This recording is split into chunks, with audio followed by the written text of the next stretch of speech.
같이 사도신경으로 오시는 고백하면서 새벽 기도 시작합니다. 나는 전능하신 아버지 하나님 천지의 창조주를 믿습니다. 나는 그의 유일하신 아들 우리 주 예수 그리스도를 믿습니다. 그는 성령으로 잉태되어 동정녀 마리아에게서 나시고 본디오 빌라도에게 고난을 받아 십자가에 못 박혀 죽으시고 장사된 지 사흘 만에 죽은 자 가운데서 다시 살아나셨으며 하늘에 오르시어 전능하신 아버지 하나님 우편에 앉아 계시다가 거기로부터 살아있는 자와 죽은 자를 심판하러 오십니다. 나는 성령을 믿으며 거룩한 공교회와 성도의 교제와 죄를 용서받는 것과 몸의 부활과 영생을 믿습니다. 아멘. 찬송가 393장 같이 부르겠습니다. 찬송가 393장.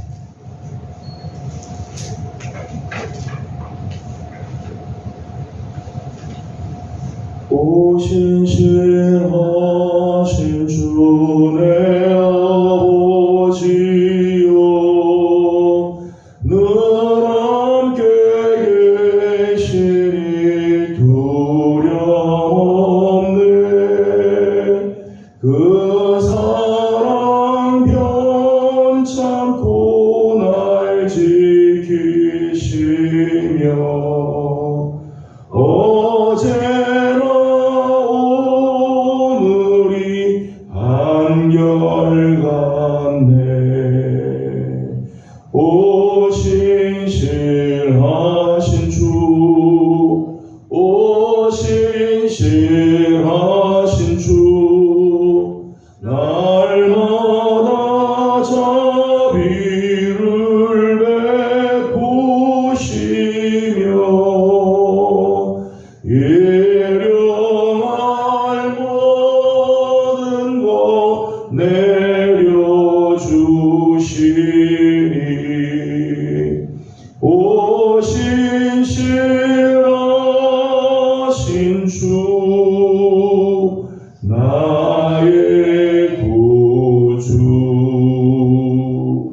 봄철과 또 여름 가을과 겨울 해와 달 별들도 다 주의 것. 만물이 주 영광 드러내도다.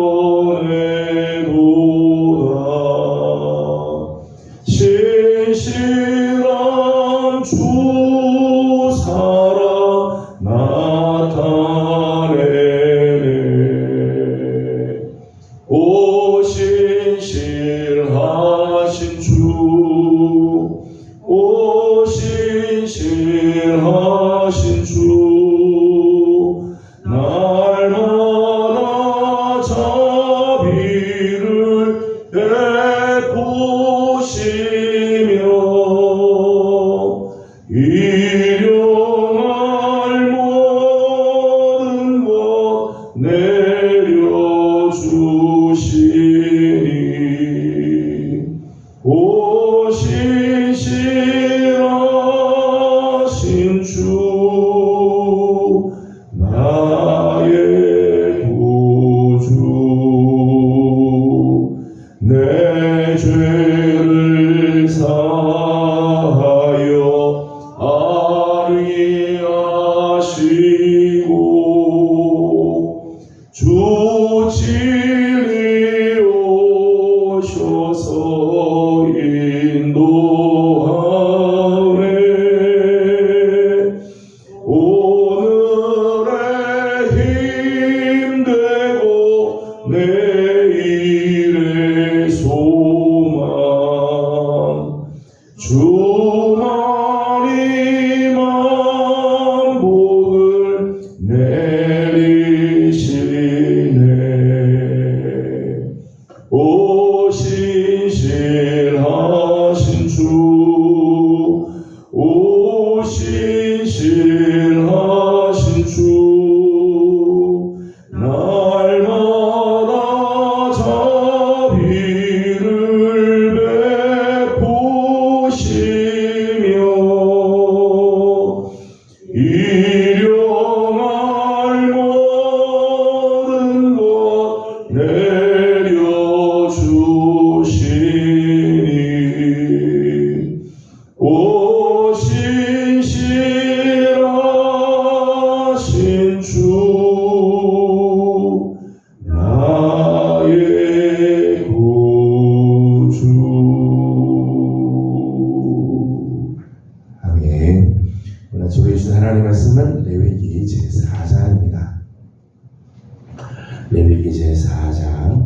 1절에서 35절까지 함께 교독하도록 하겠습니다. 4장 1절입니다. 여호와께서 모세에게 말씀하여 이르시되 이스라엘 자손에게 말하여 이르라. 누구든지 여호와의 계명 중 하나라도 그는 범하였으되 만일 기름 부음을 받은 제사장이 범죄하여 백성의 허물이 되었으면 그가 범한 죄로 말미암아 흠없는 수송아지로 속죄 제물을 삼아 여호와께 드릴지니 그 수송아지를 한번 여호와 앞으로 끌어다가 그 수송아지의 머리에 안수하고 그것을 여호와 앞에서 잡을 것이요 기름 부음을 받은 제사장은 그 수송아지의 피를 가지고 회막에 들어가서 그 제사장이 손가락에 그 피를 찍어 여호와 앞에 놓고 수송의 장 앞에 7번 뿌릴 것이며 제사장은 또 그 피를 여호와 앞 곧 회막 안 향단 뿔들에 바르고 그 송아지의 피 전부를 회막 문 앞 번제단 밑에 쏟을 것이며 또그 속죄 제물이 수송아지의 모든 기름을 빼앗을지니 곧 내장에 덮인 기름과 내장에 붙은 모든 기름과 두 콩팥과 그 위에 기름 곧 허리 쪽에 있는 것과 간에 덮인 거풀을 콩팥과 함께 떼어내어 내되 제물의 수에게서 떼어낼 같이 할 것이요 제사장은 그것을 번제단 위에서 불사를 것이며 그 송아지의 가죽과 그 모든 고기와 그것의 머리와 정강이와 내장과 또 그 송아지의 전체를 진영 바깥에 버리는 곳이 정결한 곳으로 가져다가 불로 나무 위에서 살되 또 집에 버리는 곳에서 불사를 지니라. 만일 이스라엘 온 회중이 여호와의 계명 중 하나라도 부지 중에 범하여 허물이 있으나 스스로 깨닫지 못하다가 그 범한 죄를 깨달으면 회중은 수송아지를 속죄제로 드릴지니 그것을 회막으로 끌어다가 회중의 장로들이 여호와 앞에서 그 수송아지 머리에 안수하고 그것을 여호와 앞에서 잡을 것이요 기름 부음을 받은 제사장은 그 수송아지의 피를 가지고 회막에 들어서 그 제사장이 손가락으로 그 피를 찍어 여호와 앞 휘장 앞에 7번 뿌릴 것이며 또 그 피로 회막 안 여호와 앞에 있는 제사장들에 바르고 그 피 전부는 회막 문 앞 번제단 밑에 쏟을 것이며 그것의 기름은 다 떼어 제단 위에서 불사르되 그 송아지를 속죄제의 수송아지에게 한 것 같이 할지며 제사장이 그것으로 회중을 위하여 속죄하는즉 그들이 사함을 받으리라. 그는 그 수송아지를 진영 밖으로 가져다가 첫 번 수송아지를 사름같이 불사를 지니 이는 회중의 속죄제니라. 만일族장이 회하는 여호와의 계명 중 하나라도 부지 중에 범하여 허물이 있었는데 그가 범한 죄를 누가 그에게 깨우쳐 주면 그는 흠없는 순염소를 예물로 가져다가 그 염소의 머리에 안수하고 여호와 번제물을 잡는 곳에서 잡을지니 이는 속죄제라.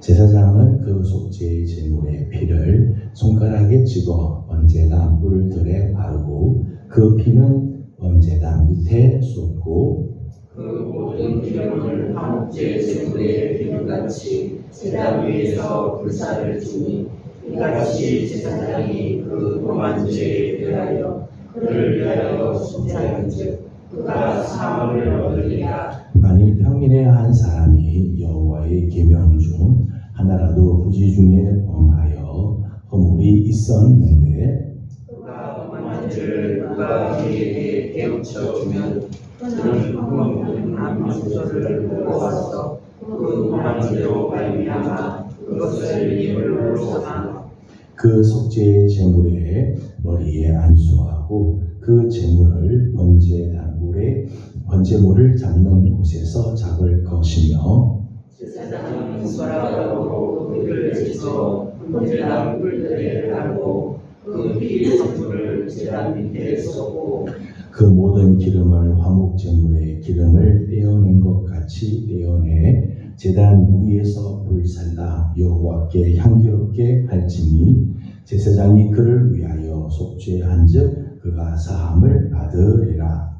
그가 만일 어린 양을 속죄제물로 가져오려거든 꿀먹는 한 것을 끌어다가 그 속죄제의 제물의 머리에 안수하고 번제물을 잡는 곳에서 속죄의 제물로 잡을 것이요 제사장은 그 속죄제물의 피를 손가락으로 찍어 번제단 뿔들에 바르고 그 피는 전부 제단 밑에 쏟고 같이 봉독합니다.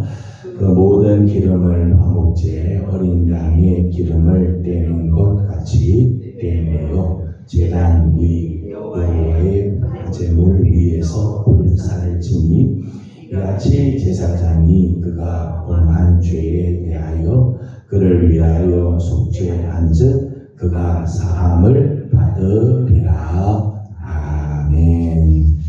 오늘 아침도 주의 은혜를 사모하며 새벽 시간 하나님 앞에 엎드리는 우리 모든 성도들에게 하나님의 크신 또 은혜와 평강이 함께하기를 소망합니다. 오늘 우리가 함께 본 본문 레위기 4장 속죄제에 대한 말씀이죠. 이스라엘 백성 중에 하나님께 범죄한 자는 누구든지 드려야 하는, 반드시 드려야 하는 의무제입니다. 범죄한 사람은 반드시 이 속죄제를 드려야 돼요. 속죄제를 드리지 않으면 안 되죠. 죄가 사함을 받을 수가 없어요. 화목제의 경우에는 자원제라고 그랬습니다. 자기 스스로 자원해서 드리는 제 드려도 괜찮고 안 드려도 상관은 없지만은 드리면 놀라운 은혜가 있는 제사가 화목제예요. 반면에 속죄제는 반드시 드려야 하는, 죄를 지은 사람은 반드시 드려야 하는 의무제이죠. 오늘 본문을 보게 되면 제사장이 범죄한 경우, 이스라엘 온 회중이 범죄한 경우, 족장이 범죄한 경우, 그리고 평민 중에 한 사람이 범죄한 경우 어떤 제물을 드려야 하는가? 속죄제를 할 때는 어떤 제물을 드리는가? 또 속죄 희생 제물의 피를 처리하는데 어떻게 처리하느냐? 이것이 다 각각 달라라는 거죠. 그러니까 사회적인 지위나 또는 그의 형편에 따라서 드리는 제물의 종류가 다르고 피를 처리하는 방법들도 조금씩 다 달랐습니다.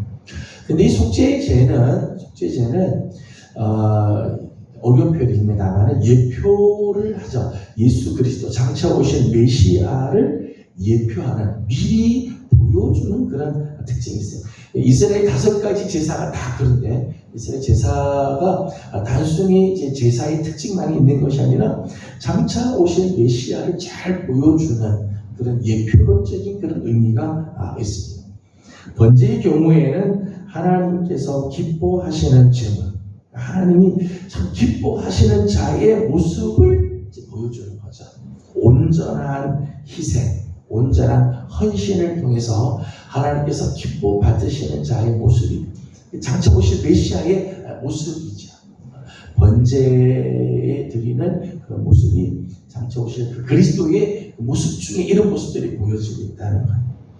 더더욱 속죄제의 경우에는 속죄제의 제물이 되셔서 하나님께서 미워하시는 그 가증한 죄의 대가를 치르시는 그리스도를 예표하고 마태복음 20장 28절 말씀, 마가복음 10장 45절 말씀 보면 인자가 온 것은 섬김을 받으려 함이 아니라 섬기려 하고 자기 목숨을 많은 사람의 대속물로 주려 합니다. 그렇게 해서 대속물로 주려. 이 속죄제의 제물이죠. 속죄제는 장차 이 땅에 오셔서 인류의 모든 죄를 대신 짊어지고 순환을 당하실 그리스도, 그를 통해서 대속의 역사가 이루어지게 되는데 그 장차 오실 메시아를 보여주는 그런 모습들이 있다는 거예요. 또 하나는 번제나 속건제의 경우에는 늘 수컷을 드리게 됩니다. 수컷을 드리는데 어제 우리가 보았던 좀 화목제의 경우와 오늘 우리가 함께 보는 속죄제의 경우에는 암컷 제물이 사용되게 된다는 이 속죄제 또 하나의 특징이죠. 번제나 속건제의 경우에는 반드시 수컷을 드리도록 되어 있지만 속죄제는 화목제와 같이 암컷 제물이 사용되게 되어 있습니다. 28절 말씀을 보게 되면 28절은 암염소에 대한 말씀이 나오죠. 28절을 같이 읽어보겠습니다. 시작. 그가 범한 죄를 누가 그에게 깨우쳐 주면 그는 흠 없는 암염소를 끌고 와서 그 범한 죄로 말미암아 그것을 예물로 삼아. 아멘. 28절에서는 암염소를 드리는 경우를 말하고 있고 32절에서는 이렇게 말씀합니다. 32절을 같이 보죠. 시작. 그가 만일 어린 양을 속죄 제물로 가져오려거든 흠 없는 암컷을 끌어다가. 아멘. 32절에서는 암양을 암컷 어린 양을 하나님께 속죄 제물로 드리도록 그렇게 하는 경우를 보게 됩니다. 이 두 경우를 보면 다 이제 평민들이 드릴 때 이런 제물을 드릴 수 있어요.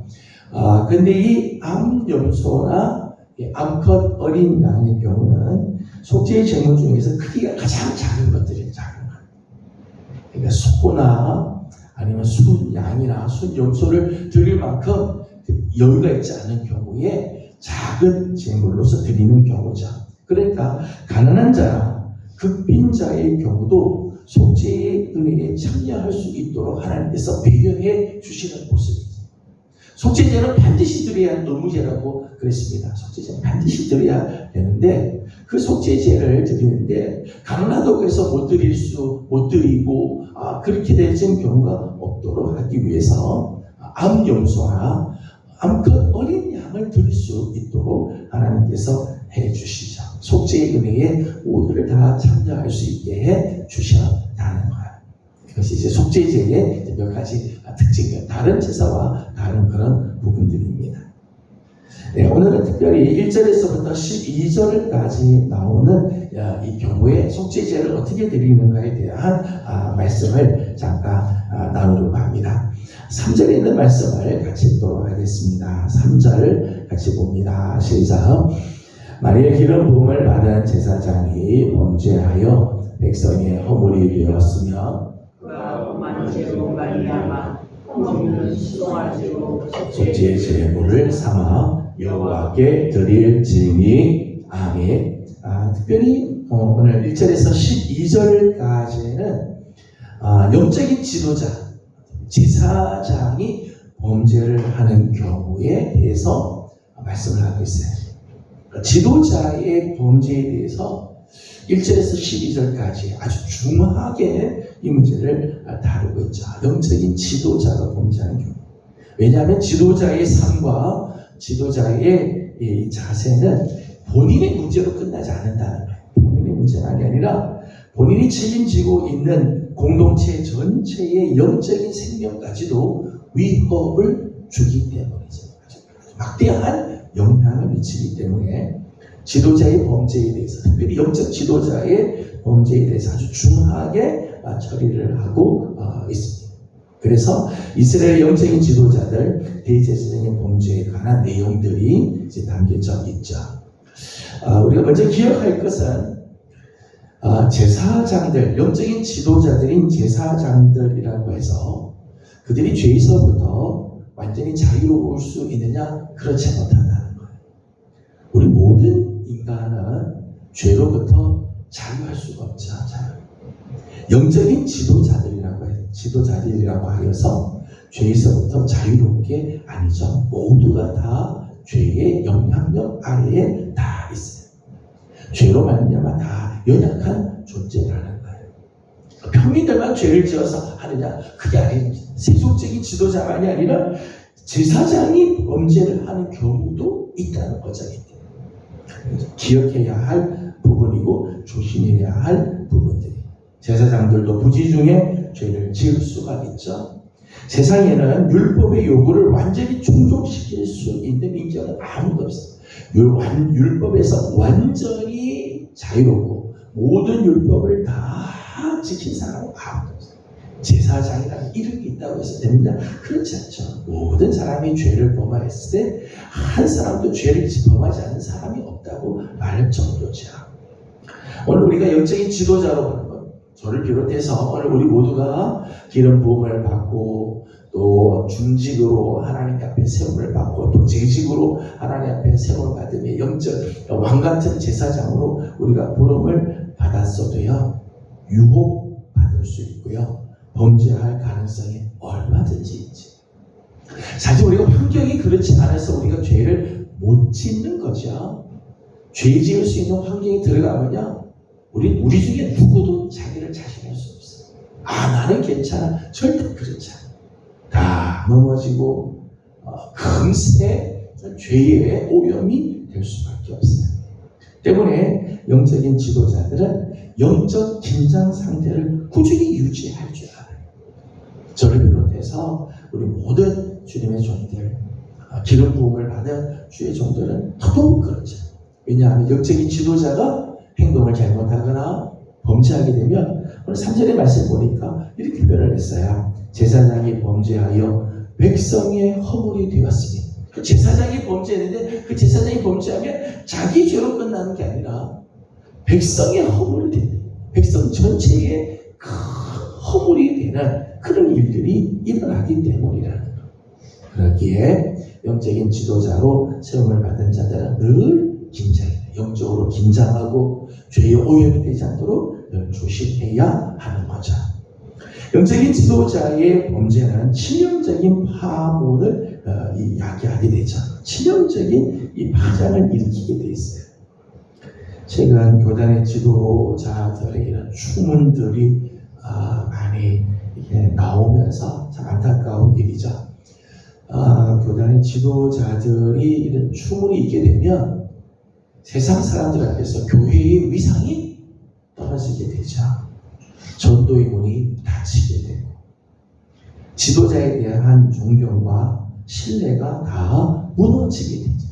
이 죄의 파급력이 같은 죄를 지어도요, 같은 죄를 지어도 평신도가 죄를 지으면 그저 그러려니 하고 넘어갈 수 있는데, 목사가 그런 죄를 지었다 그러면은 이 파장이 얼마나 큰지 몰라요. 죄의 파급성이 얼마나 큰지 몰라요. 영적인 지도자는 백성에게는 영적 대표죠.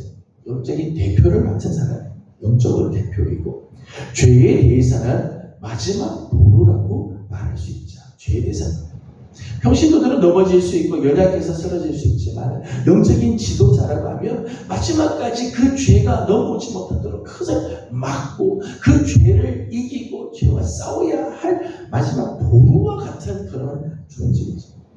그런데 영적인 이 지도자, 백성들의 영적인 대표가 되고 영적으로 마지막 죄에 대해서 보루의 역할을 해야 할 지도자가 무너지면 그 파문이 모두의 파멸로 이어져 갈 수밖에 없다는 것. 그래서 영적인 지도자의 이러한 그 무너짐은 그 치명적인 파문을 일으키게 되어진다는 것. 그래서 오늘 본문을 보게 되면 영적인 지도자들, 제사장이 범죄했을 때 속죄의 제를 드리는데, 그 속죄의 제를 드리는데 흠없는 이 송아지를 드리도록 그렇게 되어 있죠. 3절 말씀을 다시 한번 읽어보도록 하겠습니다. 3절입니다. 시작. 만일 기름 부음을 받은 제사장이 범죄하여 백성의 허물이 되었으면 그가 범한 죄로 말미암아 흠없는 송아지로 범죄 제물을 삼아 여호와께 드릴지니. 아멘. 제사장이 범죄하는 경우에는 제사장이 그 죄를 속죄하려면 흠없는 수송아지로 속죄 제물을 삼아서 여호와께 드리도록 되어 있어요.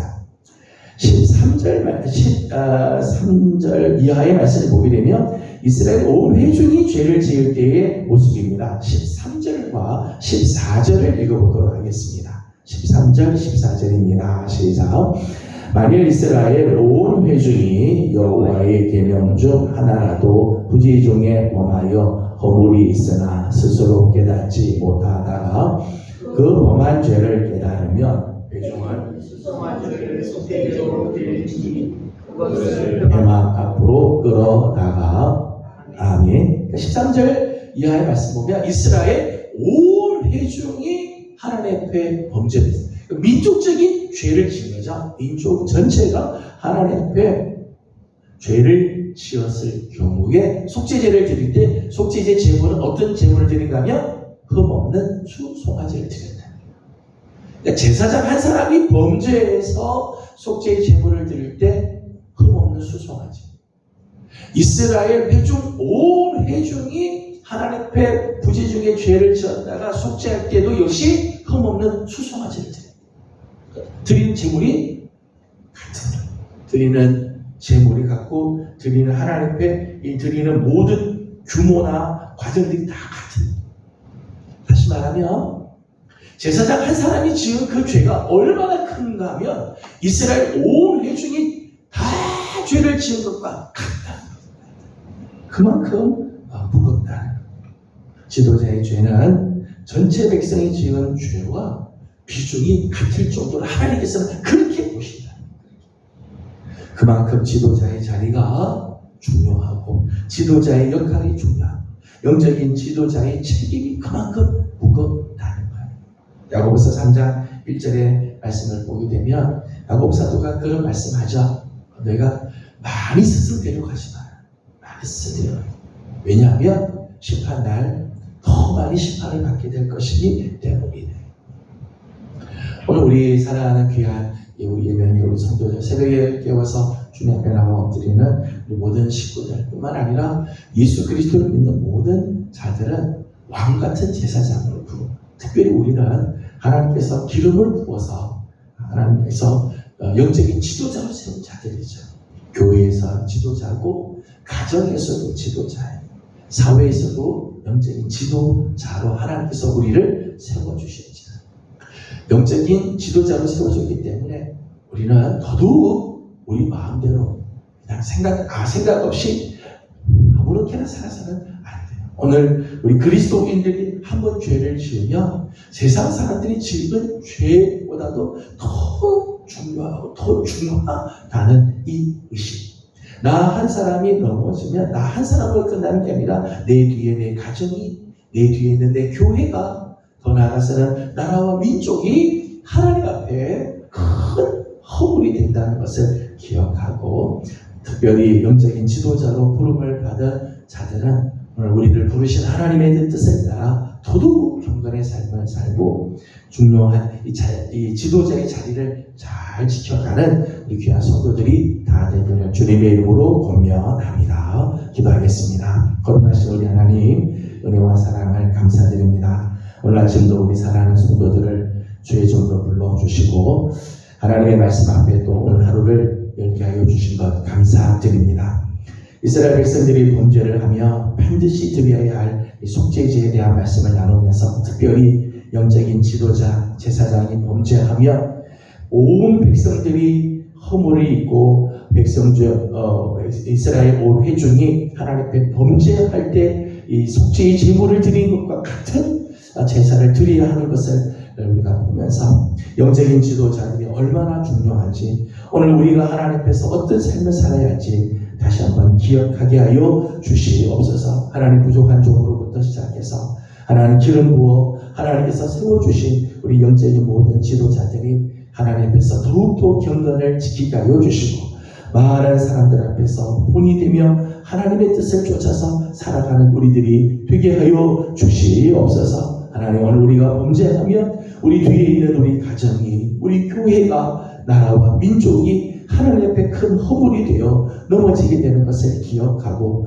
날마다 경건의 삶을 힘쓰는 우리 모두가 되게 하여 주시옵소서. 아버지 하나님 오늘은 특별히 가정을 위하여 주님 앞에 올려드립니다. 성도들의 가정들마다 하나님께서 특별히 기억하여 주옵시고 믿음의 복된 가정들이 되게 하여 주시며 특별히 사랑하는 아버지 하나님 귀한 종들을 통해서 가정에 아름다운 영적인 영향력들이 미쳐지는 축복이 있게 하여 주시옵소서. 오늘 아침도 간구하며 기도하는 제목들마다 하나님께서 아름다운 응답으로 함께하여 주시기를 원하옵고 예수님의 이름으로 기도드리옵나이다. 아멘. 하늘에 계신 우리 아버지, 아버지의 이름을 거룩하게 하시며 아버지의 나라가 오게 하시며 아버지의 뜻이 하늘에서와 같이 땅에서도 이루어지게 하소서. 오늘 우리에게 일용할 양식을 주시고 우리가 우리에게 잘못한 사람을 용서하여 준 것 같이 우리 죄를 용서하여 주시고 우리를 시험에 빠지지 않게 하시고 악에서 구하소서. 나라와 권능과 영광이 영원히 아버지의 것입니다. 아멘. 주신 말씀을 기억하면서 우리 계속해서 기도하도록 하겠습니다. 목사인 저를 비롯해서 우리 모두가 다 영적인 지도자로 부름을 받았는데 오늘 우리의 행동 하나하나가 정말 중요하고 우리 역할이 소중함을 기억하고 오늘 하나님 앞에서 우리 또 교회 앞에서 아름다운 모습을 간직하는 우리들이 되도록 우리 함께 기도하도록 합니다. 오늘은 가정을 위해서 기도하도록 합니다. 우리 가정을 주님께 올려드리고 성도들이 가정들마다 하나님 잘 믿는 믿음의 복된 가정들이 되도록 중보하고 기도하도록 합니다. 다 같이 기도하고 개인적인 기도 제목들 주님께 올려드리고 돌아가도록 하겠습니다. 다 같이 기도드립니다. 거룩하신 우리 아버지 하나님 은혜와 사랑을 감사드립니다. 오늘 아침도 사랑하는 성도들을 주의 종으로 주시고